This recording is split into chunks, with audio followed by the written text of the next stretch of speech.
Previous year के बारे में, ठीक है। और ये बहुत ही इंपॉर्टेंट क्वेश्चन है, एग्जाम में हर बार आता है, तो आपने इसको अच्छी तरह से समझ लेना है। असेसमेंट ईयर जो है कर निर्धारण वर्ष, इसको परिभाषित किया गया है सेक्शन 2 सबसेक्शन 9 में। तो कर निर्धारण वर्ष क्या है? ये वो वाला वर्ष होता है जिसमें जो आय है उसका निर्धारण किया जाता है कि इसके ऊपर टैक्स कितना बनेगा, ठीक है। यानी कि ये वो वाला वर्ष है जिसमें टैक्स जो है इनकम के ऊपर लगाया जाता है। इनकम कब कमाई जाती है? इनकम होती है वो पिछले वर्ष में कमाई जाती है, और टैक्स जो है उसके अगले वर्ष लगाया जाता है, यानी कि कर निर्धारण वर्ष में लगाया जाता है। जैसे मान लो 2020-21 में जो इनकम कमाई थी आपने, तो उसके ऊपर जो टैक्स लगेगा वो कब लगेगा? वो लगेगा 2021-22 में। तो 2021-22 जो है वो क्या होगा? वो होगा कर निर्धारण वर्ष। The year in which income is taxable is called assessment year, यानी कि ये वो वाला वर्ष है जिसमें आय के ऊपर कर लगाया जाता है, ठीक है। इसी को हम बोलते हैं कर निर्धारण वर्ष।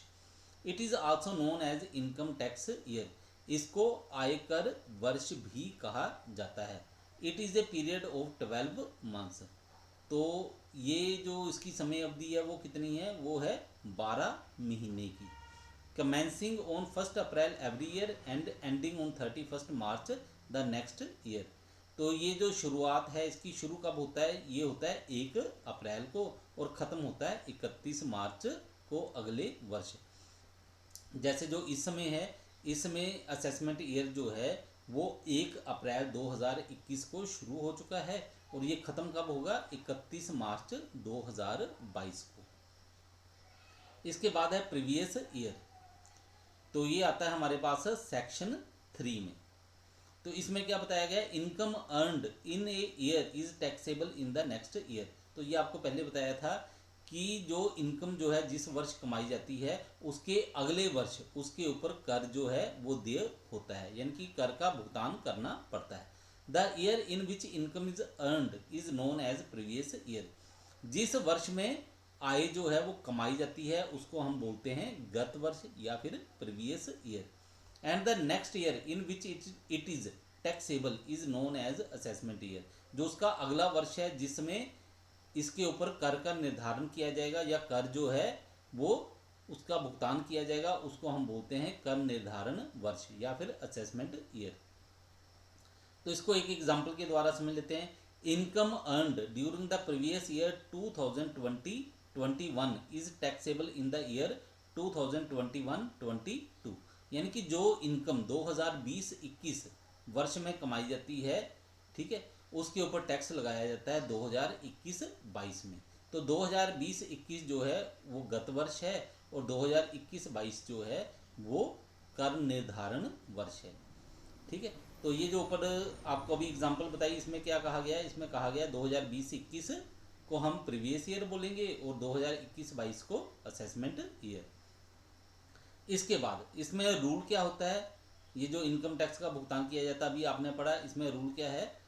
वो है कि income of previous year is taxable in the immediately following assessment year, यानी कि गत वर्ष में कमाई गई आय पर कर का भुगतान उसके अगले कर निर्धारण वर्ष में किया जाता है। लेकिन इसके लिए कुछ एक्सेप्शंस भी हैं, ठीक है, कुछ अपवाद हैं। इन अपवाद में क्या किया जाता है? जिस वर्ष यानी कि इनकम कमाई जाती है उसी वर्ष को असेसमेंट ईयर भी मान लिया जाता है। यानी कि ये जो एक्सेप्शंस बोली जा रही हैं इसमें जो पॉइंट आएंगे उसमें क्या होगा? प्रीवियस ईयर और असेसमेंट ईयर जो है वो सेम माना जाएगा, यानी कि जिस वर्ष इनकम कमाई गई है उसी वर्ष उसका भुगतान करना पड़ेगा। तो बहुत इंपॉर्टेंट क्वेश्चन है, अच्छी तरह से इसको आप लोगों ने कर लेना है। तो एक्सेप्शंस जो हैं, अपवाद हैं, वो क्या क्या हैं? सबसे पहले आता है हमारे पास number 1, shipping business of non residents, section 172। तो गैर निवासी लोग हैं, ठीक है, उनका शिपिंग बिजनेस है, ठीक है। तो इसमें क्या होगा कि टैक्स जो है उसी वर्ष देना पड़ेगा जिस वर्ष वो जहाज़ जो है वहाँ पे यानी कि इंडिया में इनकम कमा रहा है, ठीक है। अब ये वाले जहाज़ जो हैं, ठीक है, इनकी कोई गारंटी नहीं है कि ये यहाँ से हिंदुस्तान को छोड़ के जब जाएंगे तो ये वापस लौट कर आएंगे भी कि नहीं आएंगे। ठीक है, अगर वो नहीं आते हैं तो इसका मतलब है भारत सरकार को क्या होगा, कर का नुकसान हो जाएगा। अगर वो वापस नहीं आएंगे तो उनसे कर जो है वो वसूल नहीं किया जा सकेगा। ठीक है, तो इसे में क्या होगा, नुकसान होगा किसका, आयकर का। ठीक है, तो ऐसी परिस्थितियों में क्या है, in this case 7.5% of the amount of fare freight charge etcetera shall be deemed to be the income of such SSC on which tax will be charge. तो इस स्थिति में क्या होगा, इन जहाज वाली जो कंपनियां हैं इनके लिए क्या है कि इन्होंने जितना भी किराया, ठीक है, फेयर या फ्रेट या चार्ज लगाया हुआ है उसका जो 7.5% होगा उसको ये माना जाएगा कि ये कमाई हुई आय है और इस आय के ऊपर टैक्स लगाया जाएगा। ठीक है, उसके बाद है assessment of persons living India, ये दिया गया है सेक्शन 174 में। अब लगता है कि कोई व्यक्ति जो है वो भारत को छोड़कर जा रहा है। ठीक है, करदाता जो है वो छोड़ के जा रहा है, या ये मानो कि कोई व्यक्ति जो है वो क्या है, भारत को छोड़ के जा रहा है और जो असेसमेंट ऑफिसर है उसको ऐसा लगता है कि ये अब वापस लौट के नहीं आएगा। तो उस परिस्थिति में क्या होगा, टैक्स उसी वर्ष ले लिया जाएगा जिस समय वो भारत को छोड़कर जा रहा है, यानी कि उस वर्ष उसने जितनी भी इनकम कमाई है उसका टैक्स भी उसी वर्ष उससे ले लिया जाएगा।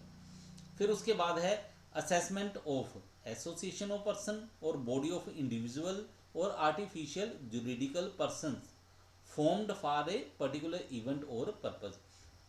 अब कोई एओपी है या बीओआई है या आर्टिफिशियल जुरिडिकल पर्सन है, वो किसी खास उद्देश्य या किसी इवेंट के लिए अगर इकट्ठा हुए हैं, ठीक है, तो उसमें जो वो कमाई करते हैं तो उसके ऊपर टैक्स जो है वो उसी समय लगा दिया जाएगा। ठीक है, क्योंकि जैसे उनकी वो इवेंट जो है या उद्देश्य है वो ख़त्म हो जाएगा, उसके बाद ये आपस में क्या होगा, बिखर जाएंगे, इनका पता नहीं चलेगा, सभी अलग अलग जगह पे पहुंच जाएंगे। तो इसमें क्या होगा, टैक्स जो है इनके ऊपर उसी वर्ष लगा दिया जाएगा। उसके बाद है assessment of persons likely to transfer property to avoid tax. अब कोई व्यक्ति जो है उनके बारे में ऐसे लगता है कि वो अपनी प्रॉपर्टी जो है उसका ट्रांसफ़र कर रहे हैं, हस्तांतरण कर रहे हैं, किस लिए, टैक्स को बचाने के लिए। ठीक है, तो उस परिस्थिति में क्या होगा, टैक्स जो है उसी समय लगा दिया जाएगा, यानी कि जिस वर्ष वो ये वाली ट्रांजैक्शन कर रहे हैं, ट्रांसफ़र कर रहे हैं प्रॉपर्टी को, उसी समय उसके ऊपर टैक्स लगा दिया जाएगा।